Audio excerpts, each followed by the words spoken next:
ஜெய் பாலையா ஜெய் பாலையா ஜெய் ஜெய் பாலையா ஜெய் பாலையா மாசுக்கே மாசுரா அப்படின்னு சொல்லிட்டு மாசாவே பிறந்து மாசாவே வாழ்ந்துகிட்டு இருக்க ஒரு நடிகர் பாலையா. இவருடைய படங்களுக்கு எப்பயுமே ஒரு மிகப்பெரிய எக்ஸ்பெக்டேஷன், ஒரு பயங்கரமான ஓப்பனிங் எல்லாமே இருக்கும். இப்போ அகாண்டா 2 வேறு ரெடி ஆகிட்டு இருக்கு. அது ஒரு உலக அளவில் ஒரு மிகப்பெரிய சம்பவத்தை பண்ண போகுது. அதில் மட்டும் எந்த ஒரு மாற்றமே இல்லை. அவருடைய நடிப்பில் ரீசெண்டாக பொங்கலுக்கு வெளிவந்த திரைப்படம் தான் டக்கு மகாராஜ் அப்படின்ற ஒரு தெலுங்கு திரைப்படம்.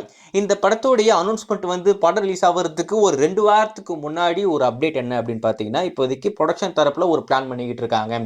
தமிழ், இந்தி, தெலுங்குன்னு சொல்லிட்டு சைமல்டேனியஸாக எல்லா லாங்குவேஜ்லையுமே தியேட்டர் கொண்டு வர மாதிரி இருக்காங்க அப்படின்ற மாதிரி ஒர்க்கு போயிட்டு இருக்கு, டப்பிங் ஒர்க் பண்ணிக்கிட்டு இருக்காங்க அப்படின்ற மாதிரிலாம் சொன்னாங்க. அப்போ யாரும் அதை நம்பலை. ஆனால் இப்போ அது அஃபிஷியலாகவே கன்ஃபார்ம் ஆயிடுச்சு. அதாவது ஒரே நேரத்தில் கொண்டு வராமல், ஏன்னா தேட்டர் இல்லை, இங்கே நிறைய படம் வந்ததுனால ஒரு வாரம் கழிச்சு இப்போதைக்கு தேட்டருக்கு கொண்டு வராங்க. இந்த டக் மகாராஜ் அப்படின்ற ஒரு பயங்கரமான மாஸ் கலந்த பாலையா திரைப்படம் உங்களுக்கு நாளைக்கு உலக அளவில் தமிழில் இப்போதைக்கு லான்ச் பண்ணுறாங்க. ஐ மீன் தமிழில் தேட்டரில் வருது. ஓடிடியில் வரும்போது கண்டிப்பாக தமிழ், தெலுங்கு, மலையாளம் அப்படின்னு சொல்லிட்டு இருக்கிற எல்லா லாங்குவேஜுமே ஸ்ட்ரீம் பண்ண போகிறாங்க. நம்ம ப்ரைம் தான் வாங்கியிருக்காங்க அப்படின்ற மாதிரி சொல்கிறாங்க. அது எந்த அளவுக்கு உண்மைன்னு தெரியல. ஆனால் இப்போதைக்கு தேட்டர்லேயே நம்மளுக்கு தமிழ் எப்படி வரப்போகுது. ஸோ தேட்டரில் வேற மாதிரி ஒரு படத்தை நான் பார்க்கணும், ஒரு பயங்கரமான ஒரு எப்படி சொல்கிறதுனா, நீங்கள் பயங்கரமான ஒரு பாலையா விரியனாக இருந்தீங்கன்னா ஒரு மிகப்பெரிய ட்ரீட்டாக அமையக்கூடிய ஒரு படமாக இந்த படம் இருக்கும். நாளைக்கு தமிழ் அப்படில உங்களுக்கு தேட்டரில் வருது.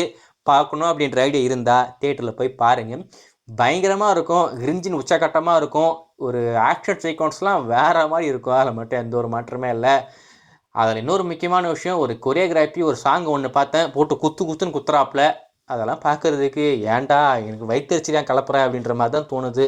நம்ம வேறு என்ன சொல்கிறது, நீங்கள் பார்த்துருந்தா உங்களுக்கு எப்படி இருக்குது, இந்த படம் பார்த்துருந்தா உங்களுக்கு எப்படி பிடிச்சிருக்கா பிடிக்கலையா அப்படின்றத மறக்காமல் கமெண்ட்டில் மென்ஷன் பண்ணுங்கள்.